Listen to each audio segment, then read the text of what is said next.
नमस्कार दोस्तों, आज मैं भोपाल की एक लाइब्रेरी में आपको लेकर आई हूँ। ये लाइब्रेरी पहले ब्रिटिश लाइब्रेरी के नाम से जानी जाती थी और यहाँ पर हर प्रकार का साहित्य, अर्थात केवल कहानी कविताओं की बात न करें कि यहाँ हर विषय पे आर्थिक, राजनीतिक सभी तरीके की पुस्तकें यहाँ उपलब्ध हैं।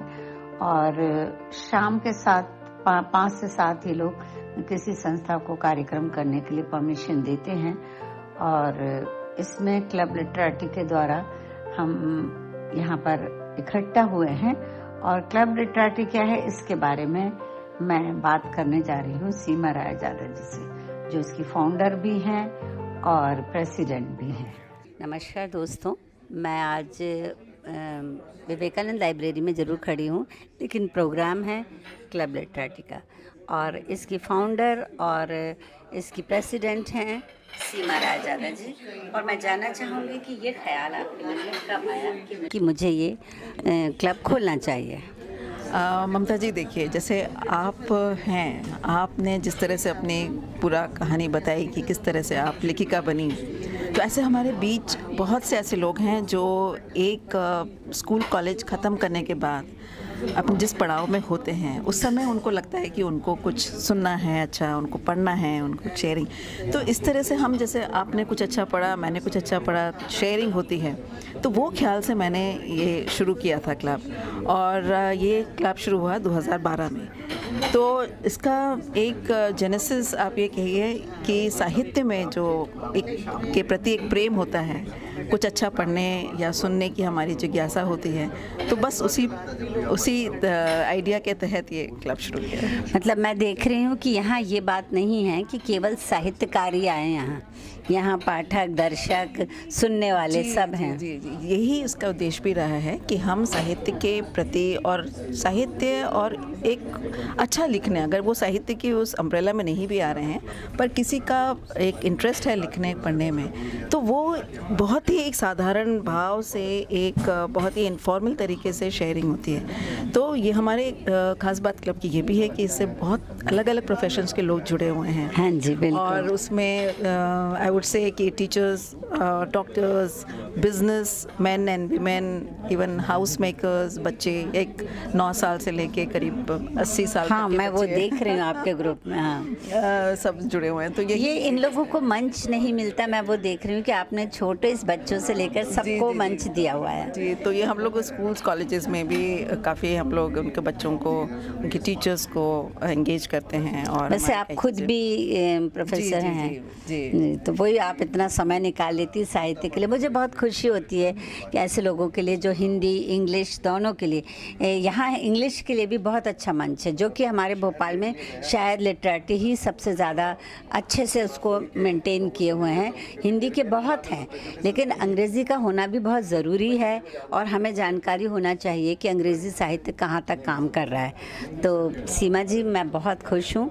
और आगे आपकी क्या प्लानिंग है? क्लब में क्या बढ़ाना चाहती हैं? क्लब में मैं एक्चुअली अभी हम लोग, और ये एक ऑब्जेक्टिव भी था कि रीजनल लैंग्वेजेस को भी थोड़ा सा बढ़ावा देना है। तो वो मेरा एक नेक्स्ट ऑब्जेक्टिव है, और जल्दी होपफुली उसको जल्दी शुरू करेंगे। क्यों नहीं, इंशाल्लाह आप बिल्कुल ज़रूर करेंगी। मेरी तरफ से आपको बहुत बहुत शुभकामनाएं। आज हम सब यहाँ इकट्ठा हुए हैं ममता तिवारी को सुनने, जिनसे बात करेंगी क्लब लिटरेटी की सम्माननीय सदस्य डॉक्टर नीलकमल कपूर। आज एक सुखद संयोग ये भी बन रहा है कि हम ये कार्यक्रम आज हिंदी साहित्य जगत के सुप्रसिद्ध कवि, नाटककार, उपन्यासकार तथा निबंध लेखक श्री जयशंकर प्रसाद की जयंती पर कर रहे हैं। जयशंकर जी को हिंदी काव्य में छायावाद के प्रयोग के लिए भी जाना जाता है। इनकी प्रमुख कृतियां रही कामायनी, कंकाल, तितली, वीरावती, एक घूंट, चंद्रगुप्त, छाया, प्रतिध्वनि इत्यादि। अब उनके बारे में जितना बात करूंगा उतना कम है, तो मुद्दे से ना भटकते हुए हम मुद्दे पे रहते हैं।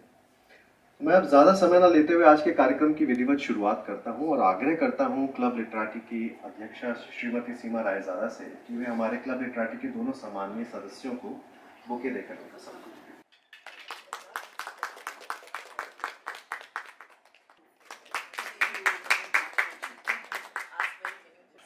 मैं बीच में 2 मिनट और बाधा बनूंगा। आज की बातचीत को अमली जामा पहनाने के लिए डॉक्टर नील कमल कपूर सूत्रधार की भूमिका निभाएंगे। चूंकि अब उनका जिक्र छेड़ ही दिया गया तो उनके बारे में आपको कुछ बताता चलता हूँ। डॉक्टर कपूर एम्स भोपाल से डीन रिसर्च एंड पैथोलॉजी के पद से रिटायर हुए हैं। वैसे इनकी सक्रियता और खुशनुमा मुस्कान को देखकर यही लगता है कि इनको 10 साल पहले ही रिटायर कर दिया गया। खैर, हमारे लिए अच्छा है कि हमारे कार्यक्रम में आपकी सहभागिता बढ़ेगी और हम आपको और ज़्यादा देख पाएंगे। अपने डॉक्टरी के पेशे से इतर नील कमल का दखल साहित्य, संस्कृति और कला के क्षेत्र में भी अच्छा खासा रहा है। इनकी कई किताबें पेरेंटिंग, पैथोलॉजी और कहानी संग्रह पर आ चुकी हैं। चुस्किया कहानियों की इनकी पॉपुलर किताब है, जिसकी एक कहानी हम कुछ दिन पहले ही सुन चुके हैं। इनकी 3 कहानियों पर शॉर्ट फिल्म्स भी बन चुकी है, जो देश दुनिया के विभिन्न फिल्म्स फेस्टिवल का हिस्सा बन चुकी है। और अब मैं आगे बढ़ता हूँ और आपका तारुफ करवाता हूँ आज की शाम के सितारे ममता तिवारी से। ममता जी केमिस्ट्री से MSc कर चुकी हैं और एक गर्ल्स कॉलेज से व्याख्याता के तौर पर लंबे समय तक जुड़ी रहीं। आप देश के नामी गिरामी पत्र पत्रिकाओं में स्वतंत्र लेखन करती हैं। मासिक पत्रिका सुबह सवेरे में आपका स्थायी स्तंभ आता है।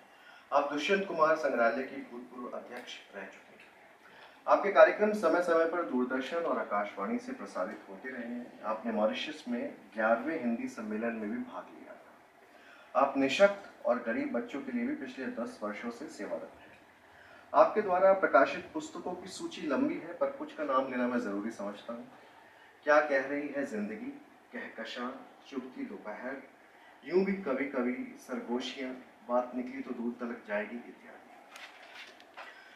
आपको कई पुरस्कार एवं सम्मान प्राप्त हो चुके हैं, जिसमें से प्रमुख हैं अभिव्यक्ति सम्मान 2008, माहेश्वरी कृति सम्मान 2011, श्रेष्ठ साधना 2012, समीरा 2012, कादम्बिनी वरिष्ठ साहित्यकार सम्मान 2014, शब्द निष्ठा सम्मान 2016, डॉक्टर सरोज लालवानी स्मृति राष्ट्रीय पुरस्कार 2019, कहकशां अदब 2020, शब्द शिल्पी अलंकरण 2020, बेगम खुर्शीद सिकंदर बख्त अवार्ड 2023। शायद किताबों से ज़्यादा संख्या अवार्ड्स की है। आप खुद के परिचय में लिखती हैं, जो जिया वो लिखा शब्दों और दिल से। खुद से समाज सेवा का वायदा किया है। आजकल परेशान लफ्जों को खूबसूरत बनाने का काम करती हैं। यही वो पेशा है जिसमें रकम कुछ नहीं लगती और आदमी माला माल होता है।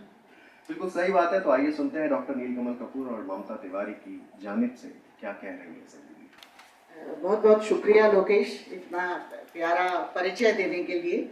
और बहुत बहुत शुक्रिया क्लब लिटरेटी जो आज की शाम में मुझे शामिल होने का मौका दिया। मेरी प्रिय मित्र ममता के साथ एक औपचारिक बातचीत करने का। अनौपचारिक रूप से बहुत सी बातें होती हैं, उसमें कभी साहित्य होता है, कभी नहीं होता, कभी दुनियादारी होती है, कभी बाल बच्चे होते हैं। लेकिन आज हम बैठ के 1 घंटा साहित्य चर्चा करेंगे। इससे सुखद कुछ हो नहीं सकता। इनकी साहित्य यात्रा की बात करेंगे, ममता की व्यक्तित्व कृतित्व की बात करेंगे।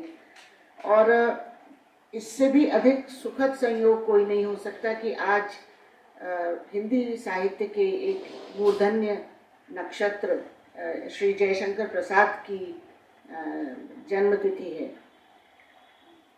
ये बड़े पुराने लोग हैं, पुरानी बातें हैं, लेकिन वास्तव में ये कालजयी हैं, क्योंकि आज भी हम बैठ के इनको याद कर रहे हैं, इनकी बात कर रहे हैं। और ये छायावाद, या जिसको अगर शायद अंग्रेजी की भाषा में कहें तो न्यू रोमांटिसिज्म के पिलर्स रहे हैं ये लोग। और इनकी बातें आप जितनी बार इनकी कोई भी कृति पढ़िए तो उसमें हमेशा आपको एक नया अर्थ मिलता है। ममता, आपको भी आई एम वेरी श्योर कि आप भी बहुत उल्लासित होंगी कि आज ये बातचीत हम इस इतने खूबसूरत त्योहार पे कर रहे हैं। पहले तो मैं आप सभी का धन्यवाद करती हूँ और क्लब लिटरेटी को बहुत बधाई देती हूँ कि वो इस तरीके के कार्यक्रम करते हैं। और रही बात जयशंकर प्रसाद जी की, तो ये तो बहुत बड़ा नाम है। तो मेरा ये कहना है कि हो सकता है, पर ये चीज़ सभी ने पढ़ी होगी, क्योंकि इंग्लिश मीडियम हो, हिंदी मीडियम हो, सब में हिंदी तो चलती ही थी। तो जयशंकर प्रसाद की कविताएं और कहानियाँ, और हम सब जानते हैं वो छायावादी कवि थे। छायावाद क्या होता है? एक्चुअली छायावाद जो है द्विवेदी जी के समय लास्ट तक छायावाद नहीं था। छायावाद का अर्थ होता है जो सौंदर्य, कला, प्रेम उस पर लिखा जाए, वो छायावादी कवि होते हैं। और जयशंकर प्रसाद जी ने छायावाद के उसमें सबसे पहले ब्रिज भाषा में लिखा और उसके बाद उन्होंने खड़ी बोली लेके आए। खड़ी बोली मतलब हम जो आज भाषा इस्तेमाल करते हैं वो खड़ी बोली कहलाती है। और उनका सबसे बड़ा महाकाव्य जिसे हम थोड़े अंशों में पढ़ा हमने, तो नीलकमल दीदी वो कामायनी है जो अपन ने बचपन में पढ़ी थी। तो कामायनी के 3 कैरेक्टर थे, 15 सर्ग थे उसमें, यानी 15 खंड थे और 3 कैरेक्टर थे उसमें। मनु जो थे एक आदि पुरुष के रूप में आए, जल प्लावन हो गए, सबको पता है, पूरी पृथ्वी पानी से भर गई। लेकिन श्रद्धा जो थी गांधार की राजकुमारी, वो जंगलों में सौंदर्य और कला ढूंढती फिर रही थी। और तीसरी थी इड़ा, वो हम सब जानते हैं इड़ा इसलिए कि वो हृदय के लिए यूज किया गया था। तब पहली स्त्री ऐसी थी वो श्रद्धा, जब उन्होंने देखा कि मनु बहुत निराश और अवसाद है कि पूरी पृथ्वी समाप्त होने जा रही है, कुछ भी नहीं है, तो उन्होंने एक प्रपोजल दिया था। मैं इसको ज्यादा नहीं वो करूंगी, लेकिन मैं वो कहना चाहूंगी कि उन्होंने कहा कि डरो मत अरे अमृत संतान, अग्रसर है मंगलमय बुद्धि, पूरे आकर्षण जीवन केंद्र, खींची आवेगी सकल समृद्धि। कोई स्त्री खुद प्रपोज करे और मनु को उन्होंने समर्पण के लिए, सृष्टि रचना के लिए प्रेरित किया ताकि विश्व का कल्याण हो। और हम सब ने ये बीए फर्स्ट ईयर में भी थी और इनको हमने पढ़ा और आज भी जयशंकर प्रसाद हम सबके दिलों में मौजूद हैं। बिल्कुल, आपने बहुत ही अच्छी ये बात कही कि थोड़ा सा हम जयशंकर प्रसाद को बहुत से आयामों में समझ सकते हैं जी।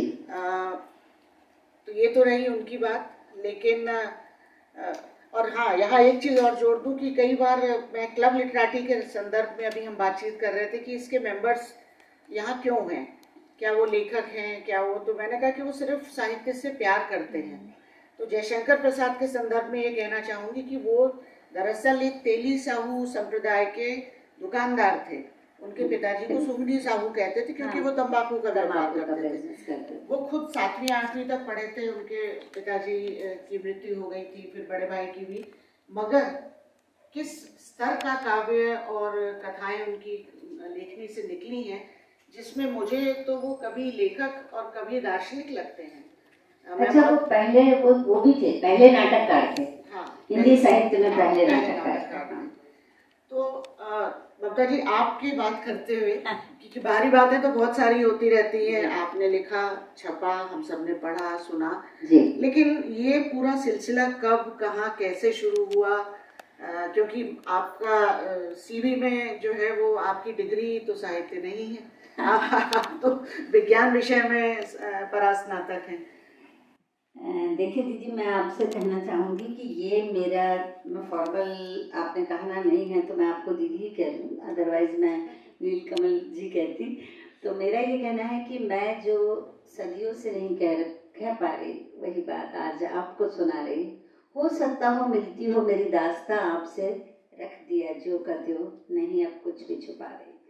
तो मैं आप लोगों से जो आज पहला इस तरीके का मेरा इंटरेक्शन है, इसके लिए मैं बहुत थैंकफुल हूँ कि आज मैं वो बात कहने जा रही हूँ जो शायद मैंने कभी कही नहीं। क्योंकि जो मैंने लिखा किताबों में, कहानियों में और आलेखों में, वो सब सत्य है। ये मेरा खुद से वादा था और ये मेरे हमसफर मेरे हस्बैंड संजय से वादा था कि मैं कुछ एडिट नहीं करूँगी। मैं जैसा जोश में आके लिखती हूँ मैं वैसा के वैसा पब्लिश कराऊंगी। आपको कोई आपत्ति? तो उन्होंने कहा नहीं, मुझे कोई आपत्ति नहीं, आपको जो लिखना है, जो छपवाना है। तो ये मेरे को आज़ादी मिली हुई थी।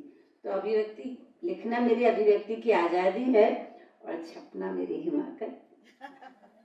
नहीं, हिमाकत बिल्कुल नहीं है, आपकी अभिव्यक्ति की आज़ादी का सम्मान करते हैं, क्योंकि ये तो दुनिया इस चीज़ का सम्मान करती है जी। लेकिन फिर भी अगर देश काल की बात करें तो मुझे लगता है कि आप बहुत शुरू से आपने लिखना शुरू कर दिया था, या डायरी के पन्ने और रफ कॉपी और उस स्टाइल में या एक फॉर्मल औपचारिक तरीके से लिखना? नहीं, मैंने बिल्कुल औपचारिक तरीके से नहीं लिखा, और मेरे ख्याल से तो मेरी बहन जो है यहाँ बैठी हुई हैं, उन्होंने 2010 में जब मेरी पहली किताब छपी तो वो ये सोच के रोई कि हम तो इसको जानते ही नहीं, बचपन से हमारे साथ रह रही है और तब से ये छुप छुप के लिख रही है। मेरे फादर जज थे और बहुत छोटी जगहों पे पोस्टेड रहा करते थे, तो वहाँ क्या होते थे, ऑफिसर क्लब हुआ, बैडमिंटन और वो खेला, और पापा शाम को किताबों के साथ लाइब्रेरी की घुसते थे, तो वहाँ हिंदी किताबें ज़्यादा रहती थी, प्रेमचंद और ये विमल मित्र और ये सब, करतार सिंह दुग्गल, बलबंत सिंह, इस तरह का ज़्यादा साहित्य रहता था, तो वो मैं पापा की किताबों में से निकाल लेती थी। आप यकीन नहीं मानेंगे, जो किताब आज सबको बहुत प्रिय है, धर्मवीर भारती की, आप जानते हैं, गुनाहों का देवता, सभी हर किसी ने पढ़ी है, लेकिन सबने अपने अपने उम्र के हिसाब से पढ़ी है। मैंने क्लास 6वीं में, मैं पहले ही आपको बता दूं, मेरी पढ़ाई बड़ी अजीब सी परिस्थितियों में हुई कि मैंने कहीं हिंदी मीडियम पढ़ा जहाँ पापा का ट्रांसफर हुआ, कहीं इंग्लिश मीडियम पढ़ा, और एमएससी मैंने एक यूनिवर्सिटी से प्रीवियस किया, एक यूनिवर्सिटी से फाइनल किया, हरि सिंह गौर से फाइनल किया, और उज्जैन यूनिवर्सिटी से मैंने प्रीवियस किया। उसके लिए काफ़ी झगड़े भी हुए, पर मेरे फादर ने हम लोग को साथ में ही रखा।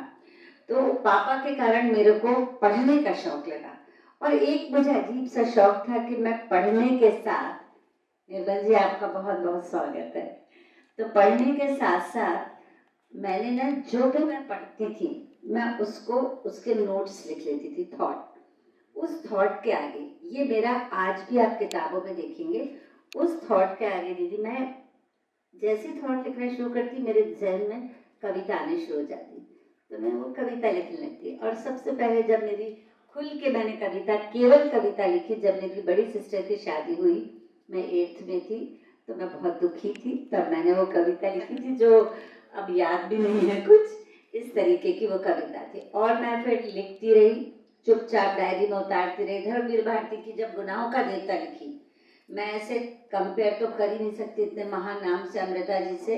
अमृता जी के पिताजी ने उन्हें बाद में एक बार काफ़ी डांटा था और उन्हें सूफी और धार्मिक लिखने को कहा था, बिकॉज उन्होंने इमेजिनेशन में एक राजन नाम का आदमी तैयार कर लिया था, प्रेमी, और उनको मोहब्बत की बातें लिखना पसंद था। जस्ट लाइक दैट मेरे दिमाग में मोहब्बत के लिए इतना पागलपन था कि मैं ऐसी लिखती थी। अगर गलती से मेरी बहन भाई पढ़ लेते तो सोचते कि जरूर किसी की मोहब्बत में, तो भाई मैं कहती हूँ कि हाँ, मैं मोहब्बत में थी। मैं अपने घर, बिस्तर, किताब, कलम, फूल, हर चीज की मोहब्बत में थी। तो वो मेरा लेखन चलता रहा शादी तक, फिर आगे बात में बताऊंगी। तो ये जो आपने मोहब्बत ढूंढ ली पूरी कायनात में, तो बड़ा सूफी ख्याल है। वो भी ईश्वर का अंश सब कुछ है, और ईश्वर से दिल लगाना या उसकी चीज़ों से दिल लगाना, उसकी बनाई हुई चीज़ों से दिल लगाना एक ही बात है। मगर उसके अलावा आपको कहाँ से टॉपिक्स मिलते थे? आप या बस जो मौज आ गई मन की वो कर डाला? नहीं, देखिए, मैंने मौज के लिए शायद बहुत कम लिखा है, ये मेरा वो है। लेकिन हाँ, आनंद में मैं बहुत उत्साहित होकर मैं लिखती हूँ, और प्रेम की कविताएं मैं बहुत लिखती हूँ, मोहब्बत पे बहुत लिखती हूँ। लेकिन मेरे साथ ये है कि अगर मैं पेपर में कोई न्यूज़ पढ़ रही हूँ स्त्री के बारे में, या कोई बच्चों के बारे में, कोई किसी का शोषण करता है या अत्याचार करता है, सबसे पहले मेरी जो शुरुआत हुई थी, मेरे घर में जो घरेलू मददगार आते थे, वो घरेलू मददगार जो अपनी पीड़ा सुनाते थे, मैं पूछती थी तुम्हारे लाल निशान कैसे हैं, और ये है वो है, तो बस वो जो दर्द उनका था, फिर वो लिखा। और फिर उसके बाद मैंने निःशक्त और मेंटली रिटार्डेड बच्चों और गरीब महिलाओं के लिए एक कंप्यूटर सेंटर खोला था, 20 कंप्यूटर का। तो उसमें हम फ्री ऑफ कॉस्ट सिखाते थे। तब आशा निकेतन और ये सब जो दिग्दर्शिका वगैरह हैं, तब वो लोग कंप्यूटर वो नहीं रखते थे, तो वो सारे बच्चे मेरे यहाँ आते थे। मेरा ऐसा सोचना था कि वो लोग विजुअल पे ज़्यादा अच्छा काम करेंगे। तो उन लोगों को देख के मुझे एकदम से लगा, कुछ भाव आते थे और मैं लिख देती थी। वो मैं आपको एक नज़्म बताना चाहूँगी ज़रूर से, ज़रूर। ये मेरी पहली किताब है, क्या कह रही है जिंदगी। अब मैं आपको क्या कह रही है जिंदगी के बारे में भी बताना चाहूँगी कि हमारे एक मित्र हैं, वो हमें मिले जब हम ये किताब लिख रहे थे और छपने वाली थी। तो उन्होंने वो हमसे जब भी मिलते हैं और या किसी से भी मिलते हैं तो सबसे ये नमस्ते, हेलो या गुड इवनिंग ऐसा कुछ नहीं कहते, वो हमेशा ये कहते हैं और क्या कह रही है जिंदगी। तो वो यही विराजमान है सफेद बालों में जो साधु बाबा जैसे दिखाई दे रहे हैं, महेंद्र को कहते। तो उन्होंने मुझे ये क्या कह रही है जिंदगी का वो दिया। और फिर मैं ऑफिस में बैठने लगी तो वो मेरे जो गूंगे बहरे बच्चे थे वो मैं देखती थी, हम लोग रोज आते थे और कुछ ना कुछ मतलब कंप्लेन कर रहे हैं, ये सब की ऐसा हुआ वैसा हुआ, और कोई ना कोई दुख दर्द हम लोगों के पास रहता था। तो पर उन बच्चों को मैं देखती थी, वो लोग इतना शोर मचाते थे बिना आवाज के, वो इतना शोर मचाते थे कि वो बच्चे मतलब उनको देख के मुझे हमको ऐसा लगता था कि हम लोग कितने थैंकलेस हैं। तो मैंने सिर्फ कुछ लाइनें लिखी थी, उसका नाम है कोशिश, कि साबुत अंगों के लिए भी आभारी नहीं हो पाते हम, साबुत अंगों के लिए भी आभारी नहीं हो पाते हम, वे बिन स्वर ध्वनि के भी कृतज्ञ हैं, फिर भी बौने हैं हम उनकी कोशिश के आगे, वे तो मानो आसमां छूने को कटिबद्ध हैं, करोड़ों शब्द बोलकर भी हम संतुष्ट नहीं, वे तृप्त हैं क्योंकि निःशब्द हैं। क्या बात है, बहुत सुंदर, बहुत सुंदर। तो क्या मैं ऐसा समझूं या जानूं कि जैसे आपने कहा कि आप शुरू बचपन से जो आपके इर्द गिर्द होता था घटित, उसको आप कुछ शब्दों में उतारने का प्रयास करती थी, वो कितनी कविता बनती होगी, कितने विचार, ये शायद आज आप ही ना बोले, मुझे ज़रूर, क्योंकि छायावाद का जिक्र हुआ तो मुझे महादेवी भी याद आ गई इस बारे में, जो इस प्रकार के शब्द रेखा चित्र अपने आसपास की, अपने पेट्स पे कुछ ना कुछ लिख डालती थी। लेकिन आप इस बीच में क्या लिखती रही, क्योंकि आपने अभी भी बताया कि 2010 में आपकी पहली पुस्तक प्रकाशित हुई, या बीच में छूट गया या छोड़ दिया? नहीं, मैंने, क्योंकि ये छोड़ने जैसा काम नहीं था, ये मेरे लिए सांस लेने जैसा था, तो हम सांस लेना छोड़ते नहीं हैं। तो मैं लिखती रही, किताबों में, डायरियों में बंद होता रहा, लेकिन मैंने उसको खोल के कभी मतलब उसको छपवाने के बारे में नहीं सोचा। हालांकि ये मेरे पिता ने बहुत पहले सोच लिया था, इसके लिए मैं अपने पापा को बहुत थैंकफुल हूँ। और अपनी मदर के लिए मैं ये कहूँगी कि लोग अपनी माँ से बहुत इंस्पायर होते हैं, मैं अपने फादर से बहुत इंस्पायर रही, क्योंकि उन्होंने मुझे पढ़ने का मौका दिया और उन्होंने मुझे ये सिखाया कि पहले पढ़ो फिर लिखो। आज की जनरेशन को इतनी जल्दी है कि वो पहले लिखने और छपने के लिए तैयार है, पहले उन्होंने पढ़ा ही नहीं होता है, वो नहीं जानते कि जयशंकर प्रसाद कौन है, उन्हें नहीं पता आज के दिन हम क्या मना रहे हैं। तो पहले हमको पढ़ना ही पड़ेगा, तब हम लिख सकते हैं।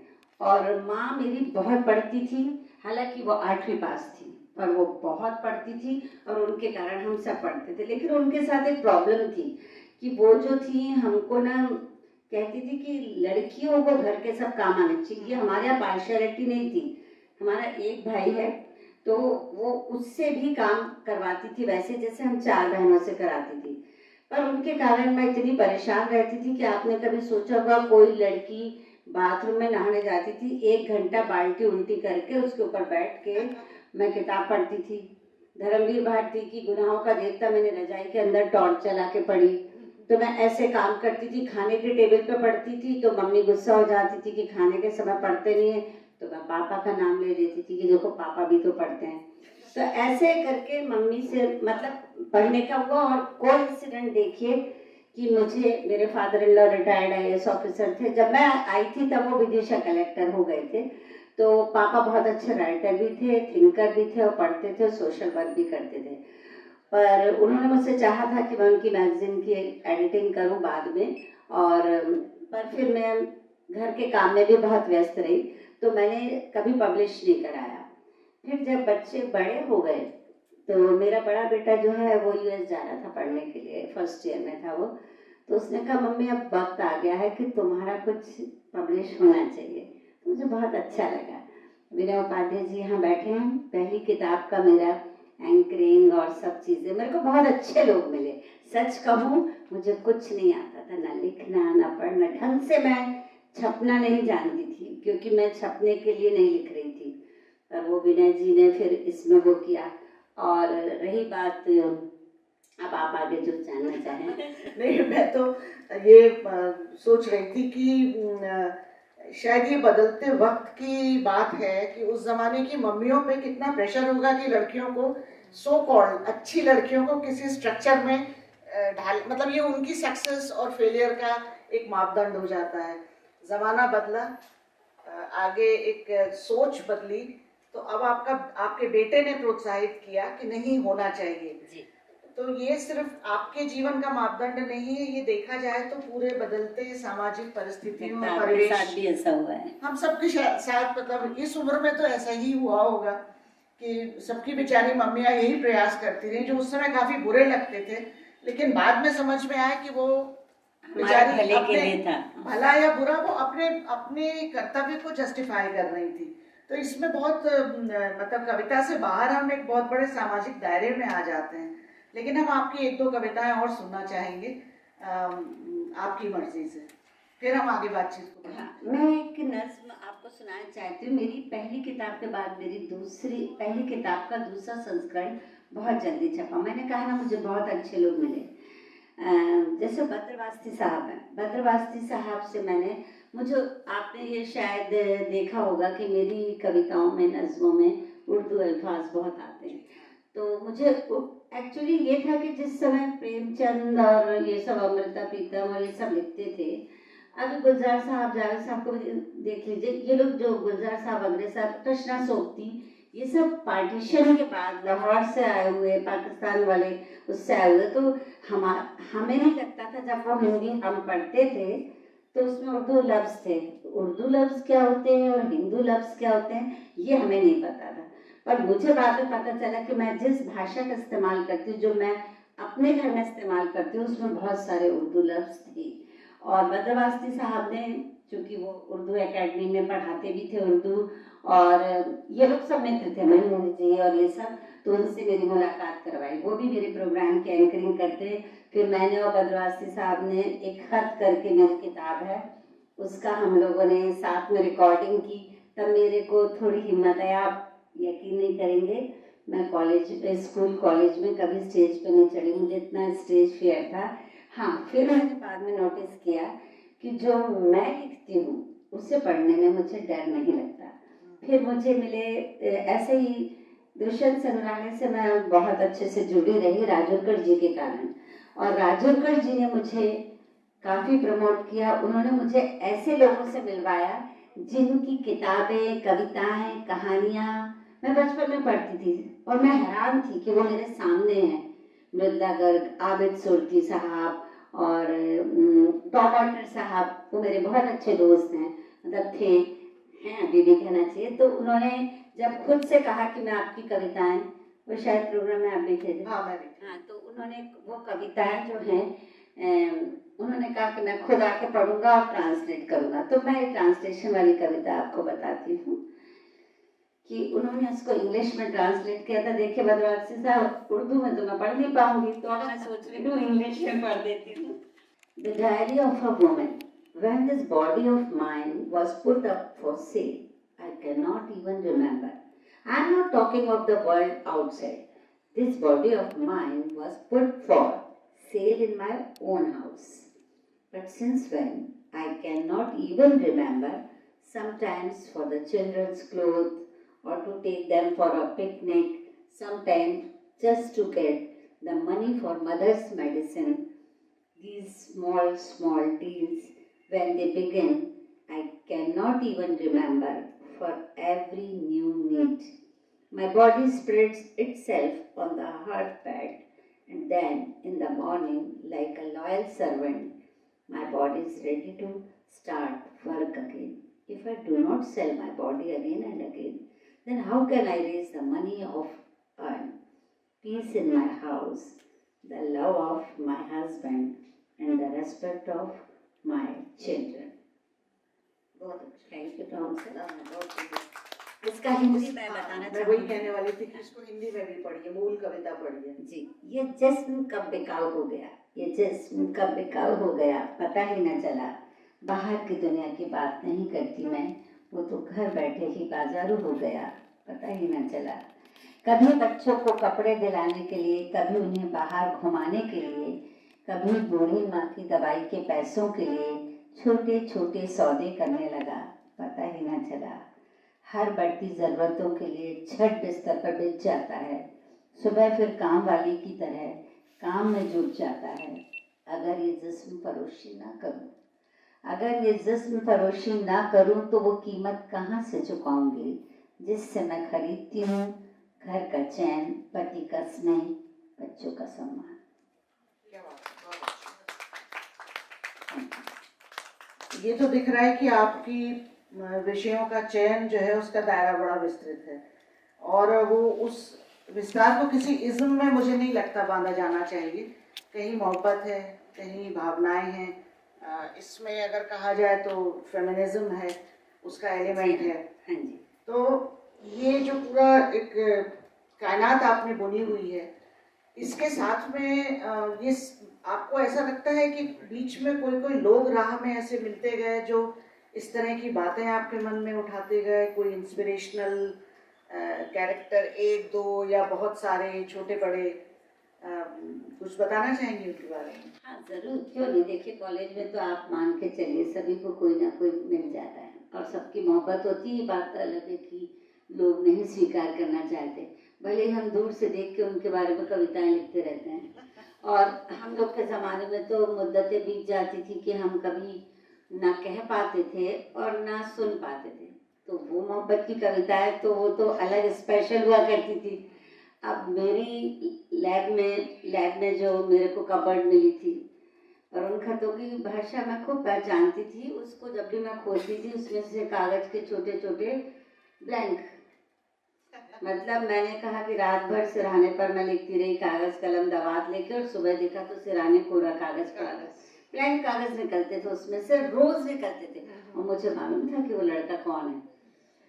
तो मतलब इस तरीके का हादसा सबकी जीवन में होता है। हादसा बोलेंगे नहीं इसे, इतना खूबसूरत संयोग सबके जीवन में होता है। तो इस तरीके के बहुत सारे लोग भी मिले और कुछ औरतें, कुछ बच्चे, कुछ बुजुर्ग, कुछ मतलब मेरे मित्र सब जो हैं। तो हम ये, मैं कहती हूँ ना, मेरी मोहब्बत सिर्फ एक वैसी मोहब्बत नहीं है जो हम उसमें पढ़ते हैं। मैंने जो अभी मेरी जो उम्र हो रही है तो मैंने अब तो लॉ लगाने की सोच ली है उससे, तो मैं सूफियाना भी बातें लिख लेती हूँ। और तो ये ऐसे बहुत से लोग मिले जिनको लेकर मैंने लिखा। कुछ और कविताएं इस बीच में सुनाना चाहेंगी? हाँ ज़रूर। मैं, आप जब मोहब्बत की बात कर रही हैं तो मैंने सोचा कि मोहब्बत की बात आपको कही दूँ। फिर उसके बाद जो है मेरी दो छोटी छोटी इस तरीके की किताबें आई। तब मैंने मोहब्बत का दो, बस तब मेरा जितना दिमाग चलता था उसके हिसाब से ये किताब, मोहब्बत के दो पहलू होते हैं, एक बेवफाई और एक मोहब्बत। तो मैंने इसको दो उसमें बांट दिया। हाँ, रेशमी ख्वाब मखमली रातें यानी मोहब्बत और चुपती दोपहर यानी बेवफाई। पहले कौन सी बात कहूँ?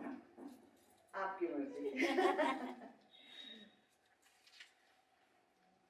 वो कहते हैं मैंने कभी मोहब्बत की ही नहीं, वो कहते हैं मैंने कभी मोहब्बत की ही नहीं, पर उस रेशमी रुमाल का क्या करूं जो तेरी जेब से गिरा था और अब भी मेरी साड़ियों की तहों में दबा है। क्या बात है, बहुत खूबसूरत। तो ये थी मोहब्बत। और ये बेवफाई है कि अभी तुमने इश्क का पाठ पढ़ा ही कहाँ है, अभी तुमने इश्क का पाठ पढ़ा ही कहाँ है, बेवफाई के स्कूल से नाम कटाओ तो जानो। एक आध और सुना दीजिए भाई, बेवफाई तो बड़ी इंपॉर्टेंट चीज है। अच्छा, बेवफाई पे शायरों की जिंदगी बन गई बेवफाई की बातें करते करते। ये मैं सुना रही हूँ, ये मालती जोशी जी को बहुत पसंद है कि सिगरेट की तरह उसके मुंह से लगे रहने में बड़ा मजा आ रहा था। सिगरेट की तरह उसके मुंह से लगे रहने में बड़ा मजा आ रहा था। मुझे क्या पता था बुझते ही बूट से राख मसल कर चल देगा। क्या बात है, वाह, बहुत सुंदर। अभी बात करते करते आपने कहा कि अच्छे लोग मिले, उन्होंने आपको जो जो आपने लिखा था उसको सामने लाने में मदद करी, समझाया, क्योंकि कोई भी चीज़ एक व्यवस्था और एक सिस्टम चाहती है जी। तो अब क्योंकि आप इस जगह पहुंच गई हैं जहां आपके पास एक बहुत बड़ा रिपर्टोर ऑफ बुक्स है, सब कुछ है, तो आप नए लोगों से क्या कहना चाहेंगी? क्योंकि एक तो आपने बात कही कि बड़ी बेसब्र ना हो, ये तो आपने पहले ही बोला, लेकिन जिन्होंने पूरी मशक्कत कर ली है और वो सब्र भी रख चुके हैं, लेकिन उनका सब्र ना टूटे, इसके बारे में आप क्या कहेंगे? आप उनको क्या सलाह देंगे एक मोर मटेरियलिस्टिक टर्म्स में? देखिए, मैंने इसके बारे में बहुत सोच समझ के देखा। मैंने भी पहले बहुत, जैसे कहते हैं ना, स्टाइल मारना, बहुत स्टाइल मारने की, मतलब मैं डिक्शनरी से, ऐसा करते हैं लेखक साहित्यकार, मुझे नहीं छपना था, मुझे नहीं पब्लिश होना था, लेकिन जब पब्लिश होने की बारी आई तो पहली किताब में ऐसा लगा कि बहुत बचकानापन है, शायद मैंने वो वैसा ही का वैसे ही उतार दिया था जो दिमाग में आया। तो फिर मैंने सोचा कि डिक्शनरी से थोड़े क्लिष्ट शब्द निकाले जाएं और वो डाले जाएं। तो वो डालने के लिए मैंने सोचा, लेकिन उसका एक विशेष वर्ग होता है, जैसे हम बुद्धिजीवी कहते हैं, इंटेलेक्चुअल, तो वो बुद्धिजीवी लोग ही पढ़ रहे थे और मैं चाहती थी कि मेरी किताब, मेरी कविताएं आम लोगों के बीच पहुंचे, जिसका आजकल आप लोग YouTube पर वो देख रहे होंगे, तो आम लोगों की भाषा में लिखा जाए। तो मैं स्टूडेंट्स से, अभी मैं जाऊंगी, अभी परसों नरसों एक कार्यक्रम है स्टूडेंट्स के बीच, वो भी यही पूछते, तो मैं कहती हूँ सबसे पहले उस बोलचाल की भाषा में लिखें आप, जो कि आप घर में बोलते हैं। तो जैसे भवानी प्रसाद मिश्र ने कहा था कि जिस तरह हम बोलते हैं उस तरह तू लिख, जिस तरह हम बोलते हैं उस तरह तू लिख, उसके बाद भी तू हमसे बड़ा दिख। तो ऐसा ही रखना चाहिए और रोजमर्रा के विषयों से जुड़ी चीजें ज्यादा लिखनी चाहिए। और उसके बाद फिर पब्लिकेशन और इसका सवाल आता है जी, उस बारे में कोई प्रैक्टिकल एडवाइस? हाँ, पब्लिकेशन के लिए जैसे मेरे साथ तो क्या हुआ, अब आप आशा करेंगे, मेरे साथ बहुत मजेदार चीज़ हुई कि अपने जो मतलब इंडिया के अभी सबसे बड़े हास्य व्यंग्यकार कौन है, ज्ञान चतुर्वेदी जी। तो ज्ञान जी ने मेरी मोहब्बत की नज़में पढ़ी और पूरे 1 घंटे फ़ोन पे बात की और बोले आपको पब्लिश ये वाली होना चाहिए और ये सब है, और उन्होंने मुझे अप्रोच किया और राजकमल प्रकाशन का भेजा, और अशोक माहेश्वरी जी ने मेरी यूं भी कभी कभी ये वाली किताब छपवाई। हालांकि मुझे पहली बार, और इस किताब की खासियत ये है कि श्रीकांत आपटे जी ने इस किताब को कवर पेज बनाने के अलावा इस किताब में, ये पूरी हैंड रिटन किताब है, पूरी हैंड रिटन है, उनकी राइटिंग बहुत सुंदर है और उन्होंने इस किताब को मतलब वो किया। और माहेश्वरी जी ने मुझसे कहा था कि अब कविताएं कौन पढ़ता है, तो मैंने कहा लेकिन मैंने कहा वो कहते हैं कि मोहब्बत की नज़्म कोई नहीं पढ़ता, पर यही एक लफ्ज़ है जो मेरे उस्ताद ने मुझे सिखाया है। तो बस इस पे मैं अपनी जिद पे, हाँ ये है कि मैंने अपनी शर्तों पे किताब छपवाई, आपको छापनी है तो छापिए, जिनको पढ़ना है वो पढ़ लेंगे। हाँ, इसमें से कुछ सुनाइए।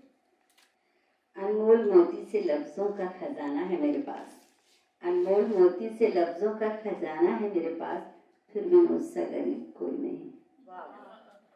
मैं छोटी चीज़ें आप लोगों को सुना रही हूँ कि आप लोग बोर ना हो जाएं, पर ये मैं बिल्कुल चलती मतलब जो भाषा है उसी में बात करती हूँ कि कितने में खरीदा मैंने तुम्हें, कितने में खरीदा मैंने तुम्हें, कितने में खुद बिकी, लोग परेशान हैं, हैरान हैं, उन्हें मोहब्बत के उसूल नहीं पता कि हर चीज़ बिकाऊ नहीं होती, कि हर चीज़ बिकाऊ नहीं होती। 2 आंखें तुम्हारी, एक मुस्कान हमारी, 2 आंखें तुम्हारी, एक मुस्कान हमारी, बस यही कीमत है इस सौदे की, पर अफसोस ये करेंसी अब भी बाजार में चलती नहीं। क्या बात है, बहुत बढ़िया। तो अगर मैं यूँ कहूँ कि आपके लेखन और प्रकाशन और उस सब के बीच में कई सुखद मोड़ भी आए होंगे, तो शायद ये एक बहुत खूबसूरत मोड़ होगा जो इतने सुंदर कलेवर में और राजकमल जैसे प्रतिष्ठित प्रकाशन में आपकी पुस्तक छापी। और भी कोई ऐसे जिंदगी के आड़े तिरछे टेढ़े मेढ़े रास्तों में सुखद मोड़ याद आते हैं आपको? देखिए, एक बात मैं पहले भी आपको बता दूं कि साहित्यकार का क्या काम है, क्यों लिख रहे हैं हम, क्यों छप रहे हैं। हम इसलिए लिख रहे हैं कि हम समाज में कुछ बदलाव लाएं। याद रखिए उस जमाने में जब स्वतंत्रता संग्राम सेना वाली जो लड़ाई है स्वतंत्र संग्राम की चल रही थी, उस समय सबसे ज्यादा साहित्य का लोगों ने इस्तेमाल किया था। और कितने नेता थे जो पहले पेपर निकालते थे, न्यूज़पेपर निकालते थे और फिर उसके बाद वो नेता बने। तो वो जो चीज थी उनकी, तो वो जो है वो तब उस समय साहित्य से रिलेटेड थी। पर आज साहित्य ने दूसरा रूप ले लिया है, लोग फेमस होते हैं, कविताएं लिखते हैं, कहानी लिखते हैं, इस तरह की चीजें करते रहते हैं। पर आपकी कविता और कहानी लोगों के जीवन पर क्या प्रभाव डालती है? मैंने कहा मैं आपने कहा ना कि अंतराल, हाँ आया अंतराल। मैंने सोचा मैं क्यों लिख रही हूँ, मैं क्यों छप रही हूँ। पर जब कारगिल से मेरे पास एक खत आया, समर लोक छपती है नरुनिसा परवेज की, उसमें मेरी एक कविता छपी। तो कारगिल से मेरे पास खत आया कि आपने जो वो चिट्ठी कब आएगी करके। तो वो जो कविता थी उसमें उसने लिखा कि मेरे को यहाँ बैठ के उसके घर परिवार के से मिलता था वो मंजर। तो उसने पूरा वो लेटर लिखा, वो पहली वाली किताब में मेरा वो लेटर वो छपा दिया उसका। तब मुझे लगा कि नहीं, मुझे लिखना चाहिए, चाहे एक आदमी ने इस पर रिस्पॉन्स दिया। परसों की बात है, एक डॉक्टर हैं, उनका आया कि आपने जो लड़कियों के जीवन के बारे में लिखा है कि पहले वाली लड़कियां और अभी वाली लड़कियां, तो बोले मैं बोले 1 घंटे तक बैठ के रोती रही। तो ऐसे मैंने कितनी सारी चीजें, क्योंकि कोई कहता है कि ये मत लिखो ये लिखो, पर वो वाली चीज दूसरे को पसंद आई क्योंकि वो उसके जीवन में गुजरी। आपके जीवन में जो गुजरता है आपको वो कविता पसंद आती, उसके जीवन में जो गुजरा उसको वो कविता पसंद आती। तो इस तरीके से मैंने फिर अब सोचा कि मुझे बिना किसी से प्रभावित हुए लिखते रहना है, जिसको जिसके हिस्से का चाहिए वो ले ले, ऐसा। बिल्कुल। तो अब नया प्रयोग क्या चल रहा है? हाँ जी, मैं नए प्रयोग के बारे में आपको ज़रूर बताना चाहूँगी। क्योंकि क्या हुआ कि मैं जब सोशल वर्क करती नहीं थी, मतलब अभी भी करती हूँ, पर मेरा कंप्यूटर सेंटर में के समय में मैंने 5000 लोगों के साथ किया और आज मेरे पास अभी सिर्फ 6 बच्चे हैं, लेकिन अभी भी हमारा सोशल वर्क चल रहा है। तो मैं देखती हूँ उसमें मेरे को धीरे धीरे मैं काउंसलिंग करने लग गई। तो उसमें क्या हुआ, बहुत सी महिलाएं जो अपने घर में नहीं कह पाती थी, बच्चे जो नहीं कह पाते थे, मैं उस बच्चों के बारे में आपको एक बात कहना चाहूँगी कि मेरी एक तो ये दुष्यंत संग्रहालय वालों ने मेरे ऊपर एक किताब पूरी निकाल दी थी, पर ये किताब है कहकशां। ये एक साइकोलॉजिकल मनोवैज्ञानिक डायरी है, ये हैंड रिटन है, आपके सामने हाथ से लिखी है, और ये एक डायरी की तरह है। इसमें ये मैंने जब लिखी, वैसे तो मैं बहुत लिख रही थी बच्चों पे, क्योंकि मैंने कहा ना बच्चे ऑफिस में आते थे और वो लोग सब, उनको मैं देखती थी। लेकिन मेरे खुद के ब्रदर इन लॉ, मेरे देवर, उनकी अचानक से कम उम्र में डेथ हो गई। तो मेरे 2 बेटे थे, पर उनका जो बेटा था वो मुझे मम्मी कहता था और वो मुझे बहुत प्यार करता था, और हम दोनों दूर हो गए। लेकिन दूर होने के बाद पता नहीं कैसी निकटता थी कि मैं उसे यहाँ से याद करती थी, वो मुझे वहाँ से याद करता था। और कोइंसिडेंट देखिए, आज की डेट पे वो मेरा बेटा है, मेरे साथ ही रहता है और मेरे पास आ गया। तो उसकी आंखों में जो लिखा था उसके कारण मुझे ये किताब निकालनी पड़ी कि अचानक क्या हो गया, अचानक ही क्या हो गया, मुझसे मेरा ही बचपन खो गया। मैंने किया नहीं कोई गुनाह, फिर भी मैं गुनहगार हो गया। ये कैसी दुनिया है जिसमें बच्चे पाने के जिम्मेदार नहीं होते, पर खोने का इल्जाम हमारे सर लगाया जाता है। जिन्हें हंसने का अधिकार दिया ईश्वर ने, उन्हीं को रुलाया जाता है। मेरा क्या कसूर था उनके जाने में, मेरा क्या कसूर था उनके जाने में। ये तो उसका लिखा था जो घटित हो गया, पर वो कहते हैं तू ही बदनसीब था जो तेरा पिता बचपन में ही खो गया। तो ये किताब ऐसे, ये बच्चों के लिए। Thank you. बहुत अच्छा। वैसे तो हमारा समय थोड़ा आखिर तक आ रहा है, लेकिन फिर भी हम कुछ और थोड़ी कविताएं सुनना चाहेंगे। जरूर। ये मेरी फेवरेट किताब है। मैं देख रही हूँ कई लोग की आंखों में पानी आएगा। मैं बीच में एक बात और कहना चाहूँगी। हम सब ने जयशंकर प्रसाद जी के जन्मदिन को याद किया, हम गांधी जी को भी आज याद करेंगे। 30 जनवरी है और मुझे खद्दर बहुत पसंद है। खादी हम लोग सब इस्तेमाल करना चाहिए, पर मैंने गांधी जी के जन्मदिन पर नहीं, पुण्यतिथि पर ये नज्म लिखी थी। उसमें मैंने अपनी 2 लाइनें पहले कहूँगी कि मोह की कश्ती से उतर, मन बन जा तू नज़ीर। बद्रवासी साहब, बेमिसाल नज़ीर। मोह की कश्ती से उतर, मन बन जा तू नज़ीर, पीर पराई कर महसूस, मन को कर ले तू फकीर। ये 2 लाइनें थी। और खद्दर सा जीवन, मन खादी खादी सराहा दिन भर आज, मन खादी खादी सराहा दिन भर आज, कुछ खुरदुरा कभी नरम, कभी ठंडा कभी गरम। सोचा हर मौसम में ढलती ये खादी, सोचा हर मौसम में ढलती ये खादी, जब तन को देती है इतना सुकून, तो मन को कितनी राहत बख्शेगी। तो तय किया आज से रखूंगी जरूर अब रेशम सा मुलायम तन, पर जीवन को अब चाहिए खद्दर सा मन। बहुत अच्छा, बहुत बढ़िया, बहुत बढ़िया। और कुछ एक आध हो जाए। देखिए, अब तो क्या होता है, लोग कहते हैं कि ऐसा नहीं कहना चाहिए कि हम उम्र दराज हो रहे हैं, पर हो तो रही हैं, और ख्याल तो दिमाग में आता ही है, पर फिर भी मन कहता है तू रुक जा उम्र, है ना। तो ये है तो लंबी नज्म, लेकिन मैं सोचती हूँ मुझे इसके साथ ही बात खत्म करनी चाहिए, क्योंकि ये बहुत सारे यंग लोग यहाँ बैठे हुए हैं। लेकिन मैं कहना चाहूँगी दीदी, मैं सोच रही हूँ कि मैं आप ही को समर्पित कर दूँ, क्योंकि आपको देख के मुझे ऐसा लगता है कि अभी करने के लिए बहुत कुछ है। तो ज़रा ठहर कर डूबना मेरे सूरज, ज़रा ठहर के डूबना मेरे सूरज, अभी काम बहुत बाकी है, धैर्य का पाठ ठीक से पढ़ाना है बच्चों को, बुरों को कोसा समझना बाकी है अच्छों को, अभी बाकी है दुश्मनों से यार आना, अभी बाकी है मिजाज थोड़ा आशिकाना, जरा ठहर के डूबना मेरे सूरज। अभी तस्कीन से खुद से गुफ्तगू कर लूं, अभी मोह का आधा प्याला तो भर लूं, सोचती हूँ थोड़ी मोहब्बत और कर लूं, नसों में जरा सुरूर और भर लूं, जरा ठहर के डूबना मेरे सूरज। बाकी है अभी रूठने मनाने का सिलसिला, मलाल कर लूं उस पे जो नहीं मिला, अभी गिलास में थोड़ी प्यास बाकी है, उनसे मिलन की थोड़ी आस बाकी है, जरा ठहर के डूबना मेरे सूरज।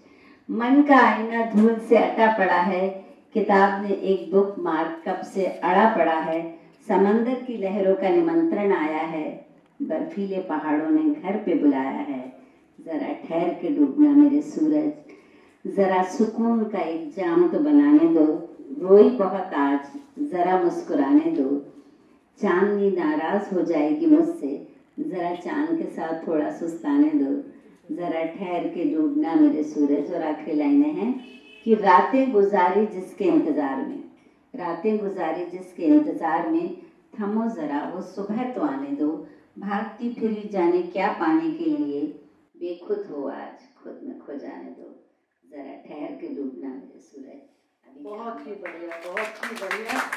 और पूरा खाका खिंच गया, एक मैं तो कहूँगी इंद्रधनुष जैसा, इस कोने से उस कोने तक सातों रंगों को अपने में समोकर जीवन के सफेद में सारे रंग दिख गए। ये मज़ा है आपकी कविताओं का। मेरे ख्याल से हम अपने समय के अंत तक पहुंच चुके हैं, तो बहुत बहुत धन्यवाद हमारे साथ यहाँ बैठने के लिए, अपनी इतनी खूबसूरत कविताएं सुनाने के लिए।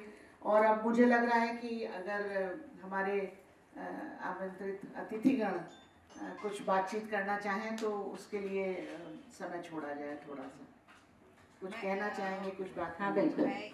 आप सुबह सलामत के बारे में थोड़ा सा बताएं। ये शब्द हमारे मित्र का बद्रवासी साहब का है। सुबह गुड मॉर्निंग की जगह सुबह सलामत बोलते। मैंने कहा ना, मैंने सब चोरी किया हुआ है तो वो गुड मॉर्निंग की जगह मुझे सुबह सलामत लिख के भेजते हैं, तो मैं सुबह सलामत जो भेजती हूँ। मेरे बेटे ने कहा कि मम्मी तुम इतनी बड़ी बड़ी जो नज़में आजकल लिखने लगी हो, पहले तुम छोटी सी लिखती थी, हम यंगस्टर्स को वही समझ में आती है। तो मैंने फिर वो सुबह सलामत शुरू किया, और मैं वो 3 लाइन की नज़्म जो है डालती हूँ, जैसे तेरी जुदाई में मेरे शहर के तालाब का पानी बहुत बढ़ गया, सुना है स्वाद नमकीन है उसका। तो ऐसे ये 3 लाइनों वाली मेरी किताब आ रही है जिसका नाम है त्रिसंध्या, और उसी से ये सुबह सलामत आता है। कुछ हाइकू बस हाँ, ये हाइकू नहीं है, पर मैंने लिखा है कि वो हाइकू नहीं है। ये त्रिसंध्या वर्ड हमारे भगवत गीता का है, जिसमें तीनों काल जब मिलते हैं, 3 टाइम्स, जो टाइम ऑफ जंक्शन कहते हैं इसको, 3 काल मिलते हैं। केवल हम संध्या बोलने से शाम नहीं होती। त्रिसंध्या जो है रात और प्रातः के बीच का जॉइंट, प्रातः और दोपहर के बीच का जॉइंट, और दोपहर और शाम के बीच का जॉइंट। तो दो लाइनें ऐसे लिख दी, तीसरी जो है गोधूली बेला में लिखी गई है, तो वो सुबह सलामत है। बहुत सुंदर। और हाँ बेटा जी। ममता जी, जिस दौर में आप लिख रही हैं जी, तब साहित्य के समाज में दो खेमे विचार की दृष्टि से माने जाते हैं, जिसको हम दक्षिणपंथी और वामपंथी कहते हैं जी। तो आपने जब लिखना शुरू किया, जब पढ़ना शुरू किया, तब आपने खुद को कहाँ पाया, या आप अपने आप को न्यूट्रल मानती हैं, या आपको लगता है कभी कभी कि हाँ, कभी दक्षिण में चले गए, कभी पश्चिम में चले गए, कहाँ पाती हैं अपने आप को? जो आपने बीच का शब्द इस्तेमाल किया, मैं बिल्कुल न्यूट्रल हूँ। मैंने पहले ही कहा कि मैं प्रभावित नहीं होती, क्योंकि मेरे अपने विचार हैं। मैं कभी किसी से भूमिका नहीं लिखाती, क्योंकि मेरा ये कहना है कि हमको वैसे भी राइट नहीं किसी के बारे में आलोचना, तो खैर चलो बात की बात है, आप नहीं कर सकते। उस व्यक्ति ने क्या सोचकर लिखा और हमने क्या सोचकर उसको पढ़ा, ये अलग बात हो जाती है। इसलिए ना हम दक्षिणपंथी ना हम वामपंथी जाएं, हम जो हमारे विचार हैं न्यूट्रल रहकर उसे व्यक्त करें, और लोगों से ये उम्मीद नहीं करें कि वो आपकी पीठ थपथपाएं। ये बहुत महत्वपूर्ण है कि लोगों से उम्मीद ना करें। आप पाठक के लिए नहीं, अपने लिए लिख रहे हैं। शांत है, सौखा है। लेकिन वीणा जी, ये बड़े इंटरेस्टिंग थॉट है, बहुत चबाने को मिल गया कि मोहब्बत भी वामपंथी और दक्षिणपंथी हो सकती है। बहुत सोचना पड़ेगा इसके ऊपर। और कोई कुछ कहना चाहेंगे, पूछना, कमेंट करना? मुझे लगता है कि हमने काफ़ी लंबी बातचीत कर ली, बहुत लंबी होगी, और मुझे लगता है कि सबको बहुत ही सारगर्भित लगी होंगी ममता जी की बातें, और फूड फॉर थॉट मिला होगा, ये टेक होम पॉइंट्स। जब हम एक पावर पॉइंट प्रेजेंटेशन बनाते हैं, तो जो वो महत्वपूर्ण आखिरी स्लाइड होती है, उसका मसाला काफ़ी कुछ मिल गया है दिमाग को सोचने समझने के लिए। और क्लब लिटरेटी के सभी कार्यक्रमों का उद्देश्य भी ये होता है कि एक स्वस्थ सोच का विकास हमारे बीच होता चले। तो इन्हीं शब्दों के साथ बहुत बहुत धन्यवाद ममता जी। यहाँ थैंक यू वेरी मच। मैं जाते जाते 4 लाइन जरूर कहना चाहूँगी। जरूर, बिल्कुल। कि आप ये सोचिए, ये अभी बस ठहराव है। जिंदगी जी भर के पिया तुझे, जिंदगी जी भर के पिया तुझे, पर अभी भी कुछ ऐसे कुएं हैं जो तूने हमसे छुपा रखे हैं। वाह, बहुत खूब, बहुत खूब। तो इसके साथ हम आज के सत्र का समापन करते हैं। बहुत बहुत धन्यवाद।